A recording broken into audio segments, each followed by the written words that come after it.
하나님의 말씀 함께 보겠습니다. 하나님 말씀은 마태복음 7장 15절부터 20절까지의 말씀입니다. 신약성경 10면 혹은 11면에 있는 마태복음 7장 15절부터 20절까지의 말씀입니다. 이 계시의 말씀을 읽을 때 하나님의 음성이 여러분에게 들려지길 원합니다. 거짓 선지자들을 삼가라. 양의 옷을 입고 너희에게 나와오나 속에는 노략질하는 일이라. 그들의 열매로 그들을 알지니 가시나무에서 포도를 또 엉겅퀴에서 무화과를 따겠느냐. 이와 같이 좋은 나무마다 아름다운 열매를 맺고 못된 나무가 나쁜 열매를 맺나니 좋은 나무가 나쁜 열매를 맺을 수 없고 못된 나무가 아름다운 열매를 맺을 수 없느니라. 아름다운 열매를 맺지 아니하는 나무마다 지켜 불에 던져지느니라. 이러므로 그들의 열매로 그들을 알리라. 아멘. 이것은 하나님의 말씀입니다. 오늘은 507주년 맞는 종교개혁 주일입니다. 1517년 10월 31일 루터가 비텐베르그 예배당 정문에 95개조의 방방문을 붙이게 되는데 중세 교회의 교권과 특별히 면벌부 혹은 면죄부 판매에 대한 저항의 표시였고, 그것이 곧 이 잘못된 가르침에 던진 영적 선전포고와도 같았습니다. 루터가 처음 이 방방문을 붙인 후 3년 6개월이 흘러서 1521년 4월 17일 이 보름스에서 신성 로마 제국의 황제 카를 5세 앞에 서게 됩니다. 카를 5세가 신문관을 통해서 그대가 쓴 글 가운데 취소할 부분이 있는가를 묻습니다. 이때 루터가 하루의 말미를 달라고 해요. 그리고 하루가 지나서 다시 그가 재판정 안에 서서 이렇게 말합니다. 성경의 명백한 이성에 비추어 성경의 증거와 명백한 이성에 비추어 나의 유죄가 증명되지 않는 한 나는 교황과 공교회의 권위를 인정하지 않겠습니다. 나의 양심은 하나님의 말씀에 사로잡혀 있습니다. 나는 취소하지도 않을 것입니다. 양심에 반하는 행동은 지혜로운 일이 아니요 안전하지도 않습니다. 저는 여기 서 있습니다. 달리 행동할 수가 없습니다. 그러면서 마지막에 하나님 저를 도와주소서라고 외쳤습니다.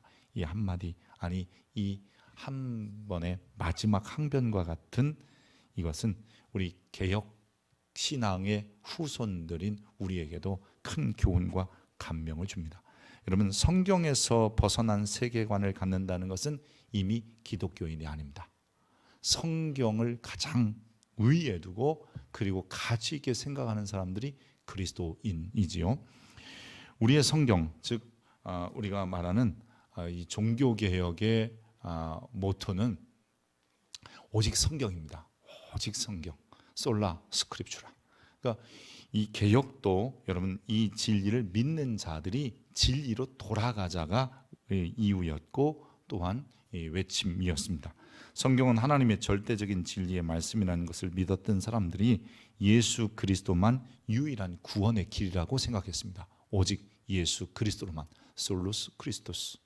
여러분, 우리 종교개혁의 5대표가 오직 성경, 오직 믿음, 오직 은혜, 오직 그리스도로만, 오직 하나님께 영광이었던 것이지요.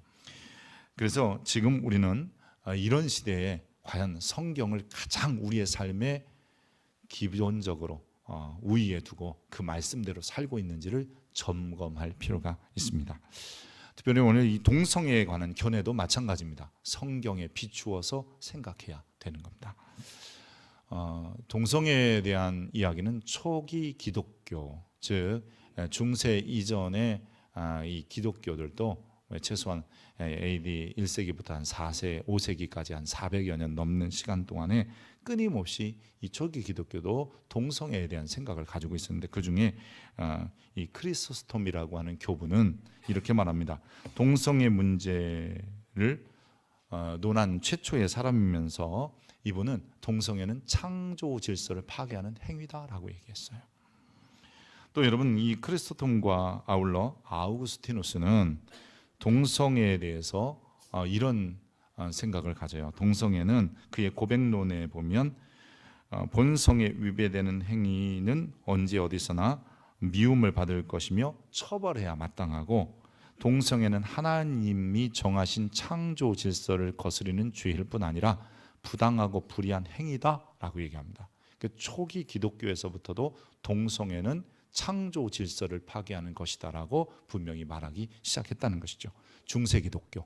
그러니까 중세 1000년 동안에는 그러면 이 동성애를 어떻게 생각했느냐라고 보면, 이 동성애자들에게 세례도 베풀지 않았고요. 이 세례를 베풀지 않았다는 것은 중세 교회 안에서 중세 사회 속에서 살아가기 어려웠다는 뜻이에요. 그리고 이 동성애자와 동성애 성직자들을 교회에서 추방하기까지 합니다. 철저하게 동성애에 대해서 좋지 않은 시각으로 보았던 것이 이 중세 교회였고요. 또 이제 종교개혁 시대에 보면 사실 이 종교개혁 시대에는 동성애에 대해서 크게 이렇게 부각되는 일이 아니었습니다. 왜냐하면 종교개혁 자체가 믿음으로 구원받을 것이냐라는 문제에 가장 관심이 많았기 때문에 이 부분에 대해서는 크게 관심을 갖지는 못했습니다. 하지만 이 칼빈의 노마서 주석, 특별히 노마서 1장 26절, 27절의 주석을 보면 동성애를 짐승들조차도 행하지 않는 아주 대표적인 모습이다라고 분명히 지적하고 있습니다. 그리고 또 칼빈은 가장 수치스러운 혼돈 혹은 가장 부끄러운 일이라고 이야기하면서 결코 동성애는 극도의 야비함이며 비열하고 극악한 야만성이다 이렇게 표현하면서 부정했고, 그리고 그도 역시 말씀을 비추어서 분명한 것은 하나님께서 보복하실 것이다, 즉 보응이 있다라고 말씀하고 계십니다. 종교개혁 이후에 지금까지의 대부분의 교회들은 종교개혁자들의 혹은 그 이전의 동성애를 바라보는 시각과 특별히 달라지지 않고 그 입장을 유지해 왔습니다. 동성애 행위에 대한 부정적인 입장이 교회 안에 일관되게 있었던 것이죠. 우리 시대의 동성애는 어떤가라는 것을 봐야 됩니다. 여러분 이 사진을 보면요, 성전환 수술 없는 성별 정정에 대하여 우리나라 국민 74.9%가 반대합니다. 실제로 여러분도 그러지 않아요? 쉽게 말하면 이런 거예요. 남성 성기를 달고 나는 여자야 그럴 때 여러분 찬성하시겠습니까? 이런 거에서 반대한다는 거죠. 이런 게 74.9%나 돼요. 여러분 대부분의 국민들이 그 부분에, 즉 성전환 수술 없는 성별 정정에 대해서는 이거는 반대한다라는 입장이라는 거죠. 특별히 어느 순간부터 이 성소수자라는 표현을 쓰면서 마치 마이너리티라고 쓰거든요. 이 소수자라는 말이. 근데 제가 지난번에 필리핀에 가서 망연부족 학교 이름이 뭐라고 그러냐면 그 이름이요, 마이너리티 스쿨이에요. 근데 이 마이너리티라는 말이 우리에게는 소수자라는 말이 별로 그렇게 안 다가올지 모르지만, 마이너리티라는 메조리티의 반대말이고 역어로서 이런 의미가 있어요. 다수에 의하여 억압받는 사람들, 이게 소수자라는 의미예요. 그러니까 이 성소수자라는 말을 우리가 참 엄밀히 말하면 사용하면 안 돼요. 그냥 동성애자라고 쓰는 게 제일 좋아요. 왜냐하면 그 소수자라는 말을 쓰면서 우리는 그들을 억압하고 있어라고 하는 다수가 돼버리기 때문입니다. 그 매스컴에서 용어를 쓴다고 해서 무조건 따라갈 필요는 없습니다. 근데 여러분, 이런 이 성소수자들의 문제가 지금 특별히 우리가 흔히 말하는 성전환 수술 없이 성별 정정의 문제가 굉장히 많은 문제를 가져왔어요. 그 중에 하나가 뭐냐면 지난 파리올림픽에서 알제리의 이만의 칼리프라고 하는 선수가 이 복싱에 나가서 금메달을 걸었다, 땄다. 근데 이 사람이 남자냐 여자냐의 성별 논란이 생겼어요. 근데 이 여자 복싱에서 금메달을 따고 이 안면이 이 두개골이 깨지는 이런 일이 생겼는데, 그는 국제복싱협회로부터 XY 염색체를 가졌다는 이유로 이미 실격되었는데도 불구하고 이 프랑스가 좀 앞서가는 거거든요. 여러분, 앞서간다고 무조건 좋은 게 아니에요. 그래서 이 우리가 흔히 말하는 포괄적 차별금지법 이런 거에 대해서 그들은 이미 승인했기에 참여할 수 있었고, 그것으로 인하여 문제가 됐다는 거죠. 2021년 6월 27일 미국의 위스파, 그러니까 우리말로 하면 찜질방에서 있었던 일인데요. 남성 종업원이 이 남성 종업원이라고 하는 것은 생물학적 남성이라고 그래요. 쉽게 말하면 남성 성기가 그대로 달려 있는 사람이에요. 근데 자기의 정체성, 정체성, 그러니까 요즘 말하는 젠더로서의 성과 생물학적 성은 다른데, 젠더로서 나는 남자가 아니라 여자야, 이름으로 인해서 여러분 어떻게 했겠어요? 여자 탕에 들어가는 거예요. 여러분 이걸 말릴 수 없는 게 뭐냐면요, 말리면 차별이래요. 안 된다 그러면 차별이고요, 나가 그러면 차별이에요. 그러니까 오히려 그 사람에게 나가라고 하면 누가 처벌을 받아요? 들어간 사람이 아니라 나가라고 한 생물학적 여성분이 처벌받는 거예요. 여러분 이런 일이 지금 생기고 있는 거예요. 뉴저지 교도소에서 수술 없이, 즉 남성의 성기를 단 사람이 나는 트랜스젠더고 여자야 라고 그래서 여성 감방에 간 거예요. 여성 감옥에 가서 4명의 여죄수를 성폭행했고 2명을 임신시키는 일이 생겨요. 미국 펜실베니아의 대학 여자 수영 선수 중에서 여러분 라이라는 수술 없이 성정환 수술을 안 하고, 즉 남성 성기를 달고 호르몬 주사를 맞아가면서 나는 여자야 그러니까 뭐예요? 여자 수영대회에 참석한 거야. 낙하름도 함께 쓰는 거야. 그래서 남성으로 있을 때는 여러분 수영할 때 66명 중에 65등 정도 하는 사람이 여성 수영대회에 나가서 1등한 거야. 그래서 나머지 선수들이 자격을 박탈해달라, 금메달을 박탈해달라 고소했다, 뭐 이런 이야기가 보도됐어요. 우리나라에 지난 7월 18일 날 대법원이 국가가 이 동성에 대하여, 즉 의료보험을 받을 수 있도록 파트너로 인정하고 부부로 쉽게 말하면 인정했다, 이런 일이 있었던 거죠. 여러분 이미 우리나라에서도 청주의 법원에서 즉 성전환 수술 없이 나의 성별을 바꾸겠다 그래서 이미 판결을 해서 바꿔줬어요. 5명이나. 여러분 이런 일이 지금 우리 시대의 사회 속에 일어나고 있는 겁니다. 그렇다면 성경은 뭐라고 말하느냐 하는 거예요. 성경은 동성애에 대해서 뭐라고 말하느냐? 너는 여자와 동침함 같이 남자와 동침하지 말라. 이는 가증한 일이냐. 가증하다, 이건 다른 말로 죄다, 이런 뜻이에요. 계속해서 볼까요? 누구든지 여인과 동침하든 남자와 동침하면 둘 다 가증한 일을 행한 것인즉 반드시 죽일지니라. 자기의 피가 자기에게로 돌아가리라. 동성애 죽이라는 거예요. 안 좋아한다는 거예요, 하나님이. 남색하는 자를 그 땅에서 쫓아내고 그의 조상들이 지은 모든 우상을 없애버려라. 이게 성경의 단호한 얘기예요. 우리 그리스도인은요, 성경이 최위에 있는 거예요. 아멘입니까? 신약에서는요, 이 때문에 하나님께서 그들의 부끄러운 욕심에 내어버려 두셨으니 곧 그들의 여자들도 순리대로 쓸 것을 받고 영리로 쓰며 그와 같이 남자들도 순리대로 여자 쓰기를 버리고 서로 향하여 음욕이 분리듯하며 남자가 남자와 더불어 부끄러운 일을 행하여 그들의 그릇 때문에 상당한 보응을 그들 자신에게 받았느니라. 칼빈이 그랬잖아요. 동성애는 보응을 받는다, 벌을 받는다. 말씀에 근거한 거죠. 이때 이 본문을 주석하면서 그랬어요. 고린도전서에 보면 불의한 자가 하나님의 나라를 유업으로 받지 못할 줄을 알지 못하느냐. 미혹을 받지 말라. 음행하는 자나 우상숭배자나 간음하는 자나 탐색하는 자나 남색하는 자나 도적이나 탐욕을 부리는 자나 술 취한 자나 모욕하는 자나 속여 빼앗는 자들은 하나님 나라를 유업으로 받지 못하리라. 분명히 얘기합니다. 동성애를 하나님 나라를 유업으로 받지 못할 죄로 규정하고 있으며 바울은 특별히 고린도전서 6장에서 동성애를 포함한 즉 하나님 나라의 죄를 이야기하면서 미혹받는 일들이 생기게 될 거라. 미혹을 받지 말라.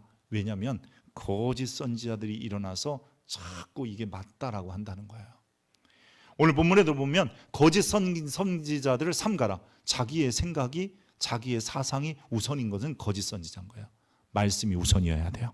그 구약은 한결부터, 구약과 신약은 한결같이 동성애는 죄다라고 정죄하고 있다는 거죠. 특별히 1세기에 많은 동성애자들이 노마 안에 있었고요.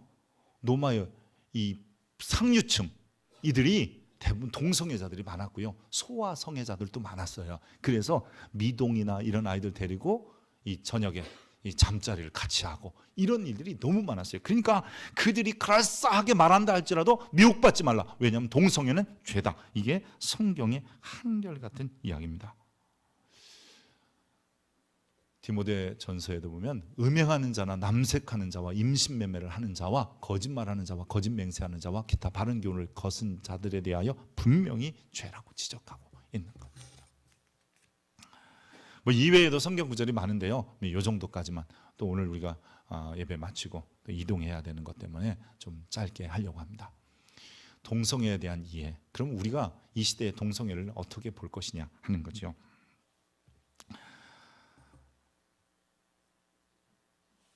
(1993년) 유명한 과학 잡지인 사이언스에 이런 게 하나 발표해요. 동성애는 유전에 의한 것이다. 즉 XQ28이라고는 XQ28이라는 유전자가 있는 사람은 동성애에 빠질 것이다 라고 하는 발표를 합니다. 이 사이언스지에는 전문적인 과학 잡지이기 때문에 많은 사람들이 그 논문에 대하여 굉장히 호응을 하고 아 그렇구나라고 했어요. 근데 똑같은 사람이 2005년에 뭐라 그러잖아요.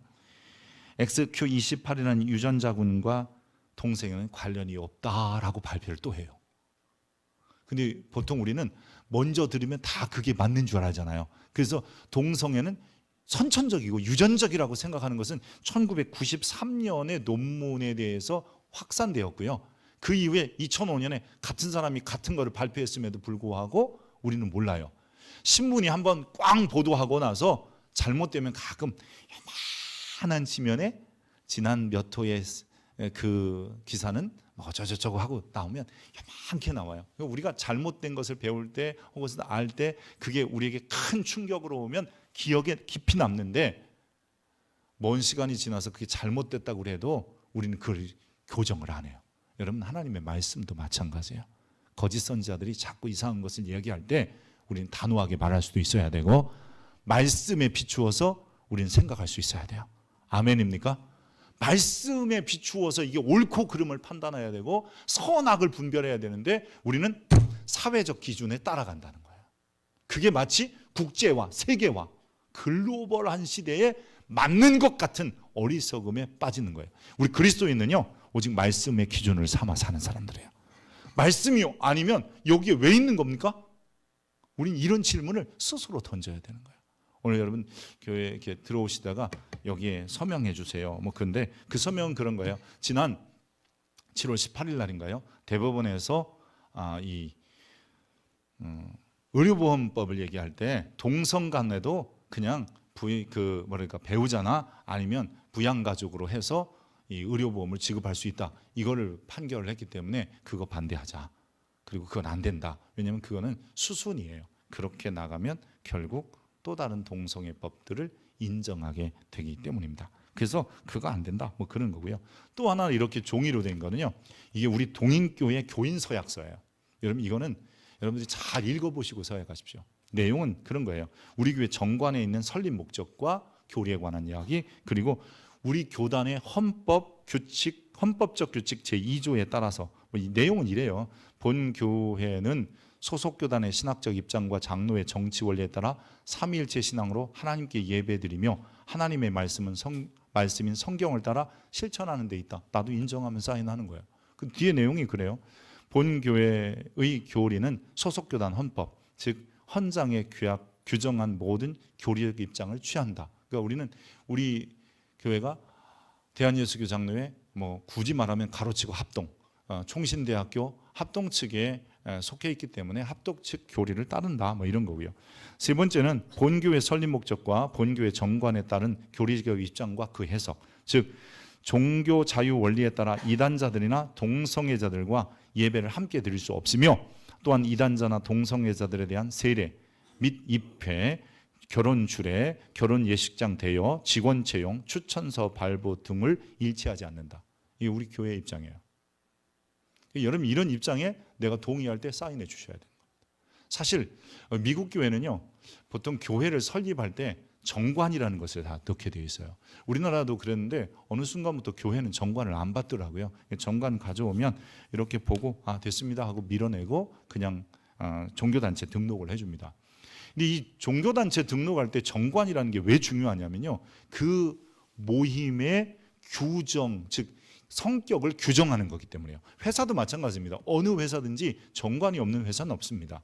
왜 이 회사를 운영하고 이 회사가 돼야 되는지에 대한 분명한 이 목적이 있는 거죠. 교회도 마찬가지입니다. 우리 동인교회는 하나님을 예배하는 게 우선적인 목적이고요.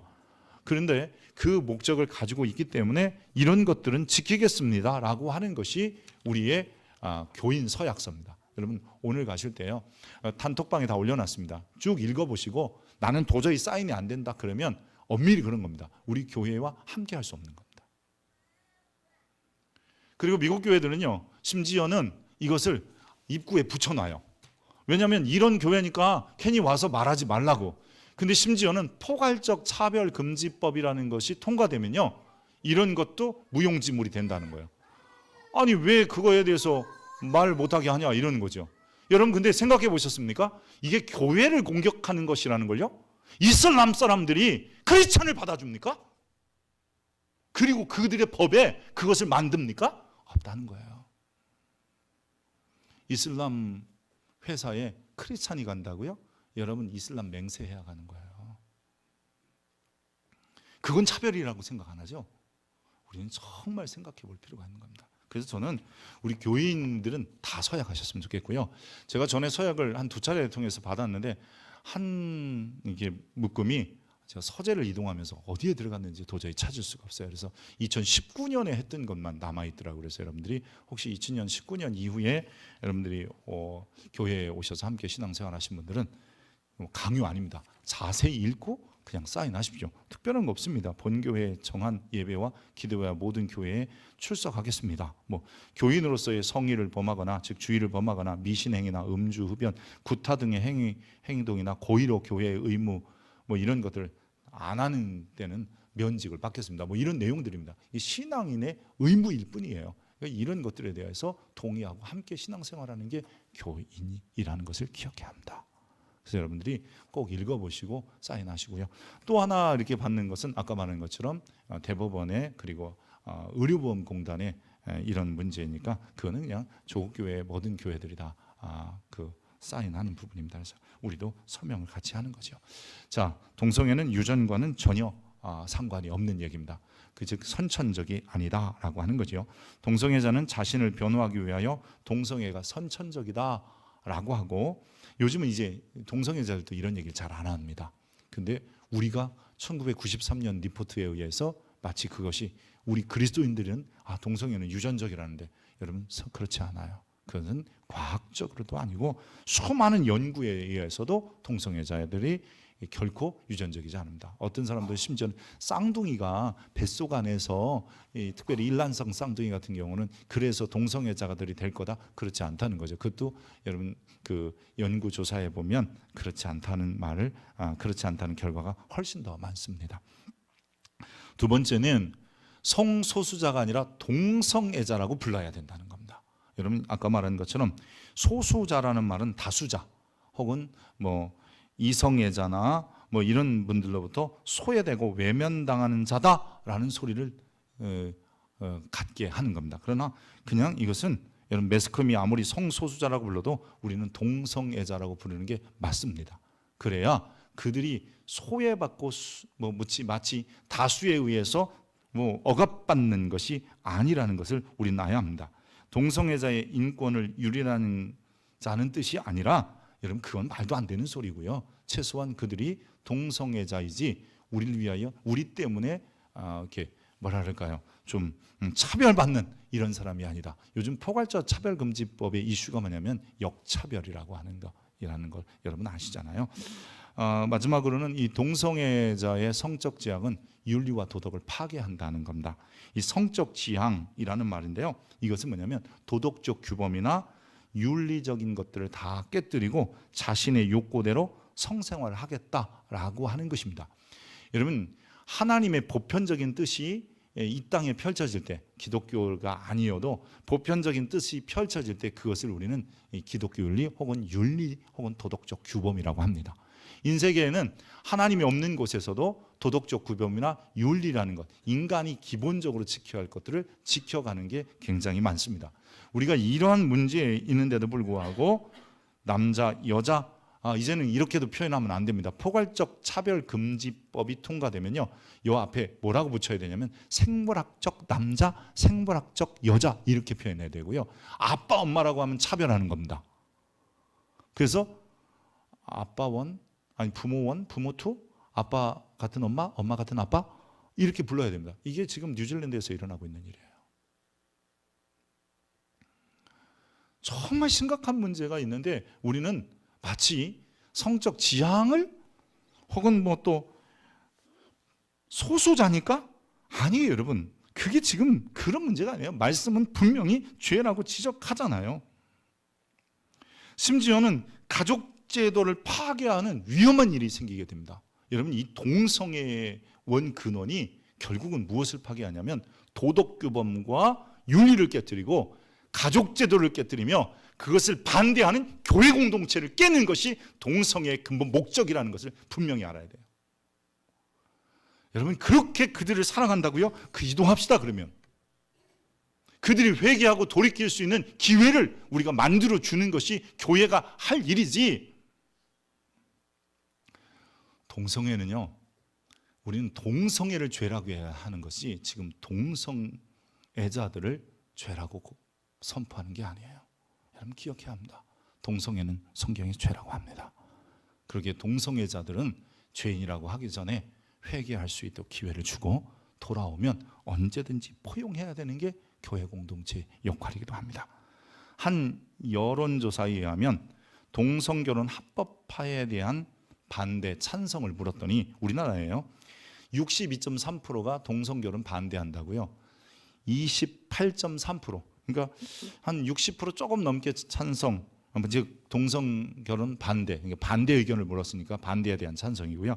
동성결혼 합법화도 된다가 28.3%, 한 30% 정도 됩니다. 그러니까 국민 다수가 찬성하는 것은 아닙니다. 이제부터 교회는 동성애에 대한 성경의 진리를 따라 분명히 죄악이라고 말해야 합니다. 그런데 이것을 말하지 못하게 한다면 우리는 성경을 더 많은 부분에 대해서 부정하고 또 성경에 대해서 침묵해야 되는 거죠. 어쩌면 제가 포괄적 차별금지법이 만약에 통과되고 그것이 발효된다면 이런 설교는 오늘이 마지막입니다. 하나님이 남자와 여자를 만드시고 이러면 안 됩니다. 그냥 하나님이 아담과 이브만 만드셨을 뿐입니다. 여러분, 우리는 너무 놀라운 것들을 지금 맞이하고 있는 겁니다. 특별히 종교개혁은 말씀으로 돌아가서입니다. 거짓 선지자를 삼가는 것이 바로 종교개혁의 모토입니다. 그런데 여러분, 우리 자신들을 보십시오. 내가 성경을 위에 두고 살고 있습니까? 교회 욕해도 아무 말도 안 해, 침묵해. 성경을 부정해도 그냥 조용해. 근데 내가 좋아하는 정치인 욕하면 욱 하고 나와. 그게 그리스도인이에요? 그 사람이 위에? 우리는 주의 말씀이 위에 있어야죠. 오히려 교회를 욕하고 하나님의 말씀을 뭉개는 사람에게 욱하는 어쩌면 그런 거룩한 분노가 드러나야지. 우리는 그런 것은 별로 관심이 없어요. 내가 좋아하는 사람 그것만 하면 우리도 모르게 별로 상관도 없는데 주님이 우리에게 원하시는 게 507주년을 맞아 성경의 진리로 다시 돌아오지 않겠냐라고 말하는 거예요. 그래서 이번 모임은 여러분 그죠? 기도하자고 모이는 거예요. 찬양하자고 모이는 거예요. 회개하자고 모이는 거예요. 그래서 여러분들이 다시 한번 그리스도인으로서 내가 성경으로 돌아가야 된다. 그것이 종교개혁의 진정한 모토라는 것을 기억할 수 있고 그렇게 되기를 주의 이름으로 축복합니다. 고마우신 하나님, 동성애 분명히 죄악이고 말씀에 의해서 잘못됐던 것을 우리도 시인하고 고백합니다. 그러나 동성애자들에 대한 열린 마음을 가지고 그들이 회개하고 돌이켜 하나님 앞에 나오게 하시고 그럴 때에는 언제든지 받아줄 수 있는 열린 마음들도 우리에게 허락하여 주옵소서. 하나님의 말씀이 언제나 우위에 있게 하시며 그게 바로 종교개혁의 의도이며 오늘 종교개혁을 통한 교회 공동체들의 모습이기도 합니다. 우리 동인교회 성도들이 특별히 하나님 말씀 중심으로 살게 하시고 이 땅에서 말씀이 선포되고 말씀이 증거되는 일에 있어서 조금도 제한받지 아니하도록 주여 역사하여 주옵소서. 그리스도 예수의 이름으로 기도합니다. 아멘.